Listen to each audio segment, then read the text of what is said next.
আমরা জানি রাতের বেলায় শুধুমাত্র তেনাদের অর্থাৎ অশরীরী দেখা বা অনুভব করা যায়, কিন্তু না, বাস্তব এটাই হলো দিনের বেলাও তেনাদের অনুভব করা যায়। কথায় আছে, যা চোখে দেখা যায় তা সত্য, কিন্তু যা চোখে দেখা যায় না, শুধু অনুভব করা যায়, সেটাও সত্য। তাই দিনের বেলায় অর্থাৎ ভর দুপুর বেলায় কোনো মানুষের একা একা কোনো নির্জন স্থানে না যাওয়াই শ্রেয়। কথায় আছে, বিপদ কখনো বলে আসে না। ঠিক এরকমই এক ঘটনা ঘটেছিল প্রিয়াংশু দত্তের মায়ের জীবনে। প্রিয়াংশু দত্তের মায়ের জীবনে ঠিক কি এমন ঘটনা ঘটেছিল যা দিনের বেলায় তিনি সত্যি এক ভয়ঙ্কর ঘটনার মুখোমুখি হয়েছিল, জানবো, তোমাদেরকেও জানাবো। নমস্কার দর্শক বন্ধু, গোস্ট ফাইলসের আজকের শনিবারের এপিসোডে তোমাদেরকে সবাইকে জানাই অনেক স্বাগত। আমি সোনালি, এখন আছি তোমাদের সাথে। তো আজ বেশি কথা না বাড়িয়ে চলে যাব সরাসরি ঘটনায়। তোমরাও চাইলে আমার কাছে ঘটনা লিখে পাঠাতে পারো, একটি লাইক, একটি সাবস্ক্রাইব আশা করা যেতেই পারে তোমাদের কাছ থেকে। ঘটনা ভালো লাগলে অবশ্যই জানাবে কেমন লাগলো। তো চলো চলে যাই এবার সরাসরি ঘটনাতে।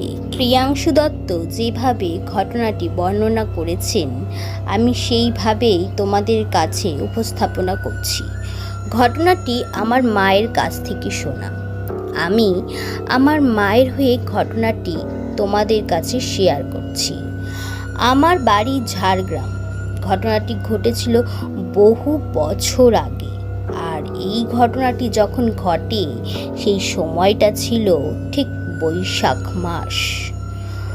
ঘটনায় যাওয়ার আগে আমি আমাদের বাড়ির বর্ণনাটা দিই। আমাদের বাড়ির পাশে যে জঙ্গল ছিল, অর্থাৎ আমাদের বাড়ির পাশে একটি জঙ্গল ছিল, তার থেকে একটু দূরে একটি ধান ক্ষেতের মাঝে ছিল দুটি বড় বড় শিমুল গাছ, আর সূত্রপাতটা হলো সেখান থেকেই। এর আশেপাশে কোনো বাড়ি ছিল না সেরকম। শিমুল গাছ ছাড়া আর কোনো গাছও ছিল না সেই জায়গায়। এবারের গল্প সেই গাছটাকে ঘিরে। আমার বয়স তখন ছিল 17 কি 18 হবে। সেই সময় ধান চাষ করা হতো। যখন ধান খেতে বুনা ছিটানো হতো, তখন চারা গজানোর আগে পর্যন্ত পাহারা দিতে হতো, কারণ পাহারা না দিলে সব ধানগুলো সকালবেলার পাখিরা খেয়ে ফেলত। যে প্রতিদিন পাহারা দিত সে কোনো একটা কারণে বাড়িতে সেই দিন ছিল না, আর সেই দিনই হলো আমার জীবনের ভয়ঙ্কর দিন। এর ফলে আমাকে বলা হতো ক্ষেত পাহারা দিতে। আমি সকাল সকাল চলে গেলাম ধান ক্ষেত পাহারা দিতে। আমি ক্ষেতের এক কোণায় বসে আছি। হঠাৎ অনেকক্ষণ বসে থাকতে থাকতে এক সময় হঠাৎ দেখি কাপড় পরা একটি মহিলা মস্ত বড় গাছটায় বেয়ে বেয়ে উঠছে। আমি দেখে একটু ইতস্তত করতে লাগলাম, আর ভাবলাম, মহিলাটা হঠাৎ গাছের উপরে এভাবে কেন উঠে বসেছে রে বাবা, এত জায়গা থাকতে। অনেকক্ষণ পর আমি জিজ্ঞাসা করলাম, আচ্ছা কি ব্যাপার, আপনি হঠাৎ গাছের উপরে কেন উঠে বসলেন এত জায়গা থাকতে, তাও আবার কাটা গাছে? মহিলাটা সাধারণ মানুষের মতন জবাব দিল যে আসলে এত গরম পড়েছে, তাই একটু গাছের ডালে বসেছি। আমি বললাম, ও, আর মনে মনে ভাবতে থাকলাম, যত সব খেয়ে দিয়ে কাজ নেই, গরমে মাথা বোধহয় খারাপ হয়ে গেছে। এত গাছ থাকতে লাস্টে কাটা গাছে উঠে বসেছে। যাই হোক, আমি অতটা ব্যাপারটাকে সিরিয়াস না নিয়ে আমার মতো এক কোণে বসে আছি। ভেবেছি দিনের বেলা কি আর হবে। তখন ঘড়িতে বাজে ঠিক 2:15।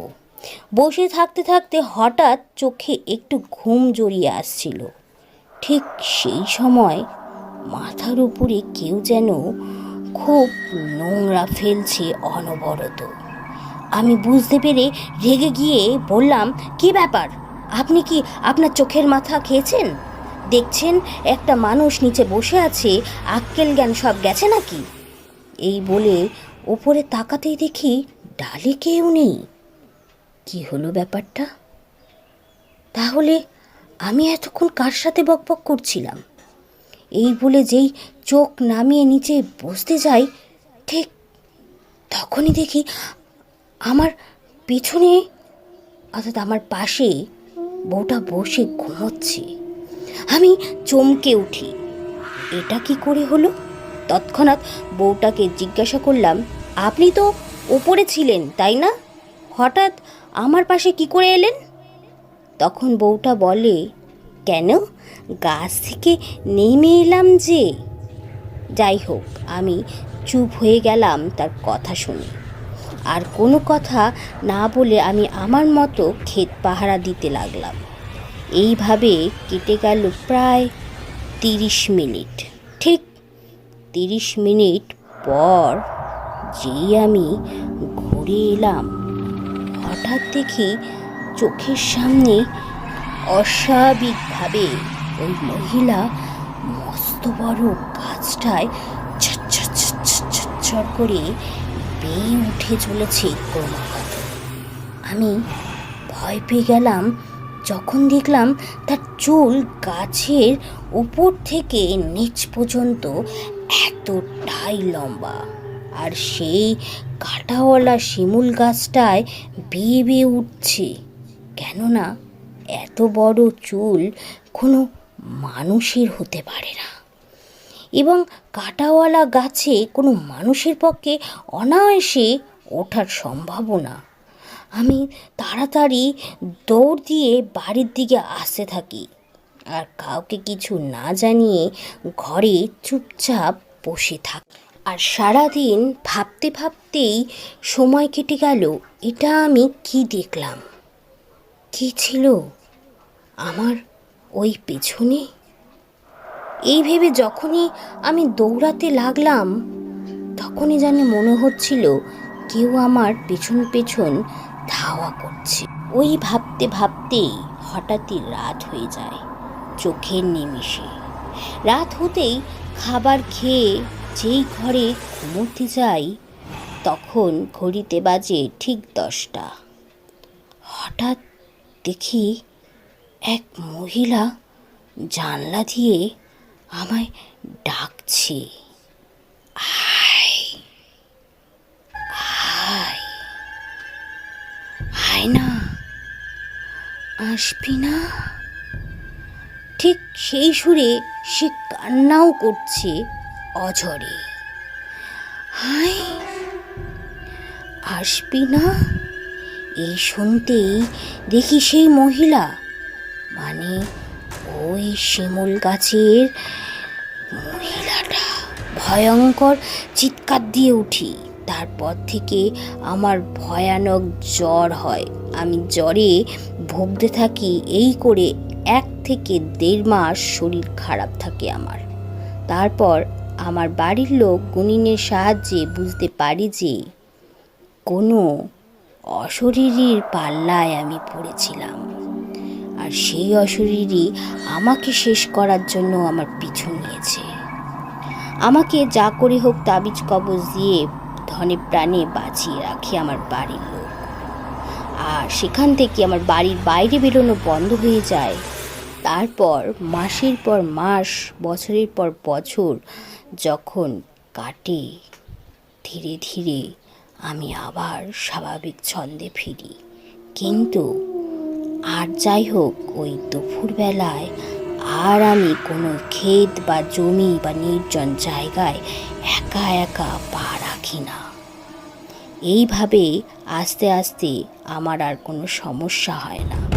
তো ফ্রেন্ডস, এই ছিল আজকের এপিসোডটি তোমাদের কেমন লাগলো চাইলে কমেন্ট করে জানাতে পারো। আর তোমরাও চাইলে তোমাদের জীবনের ভয়ানক ভৌতিক ঘটনা লিখে পাঠাতে পারো আমার কাছে নির্দ্বিধায়।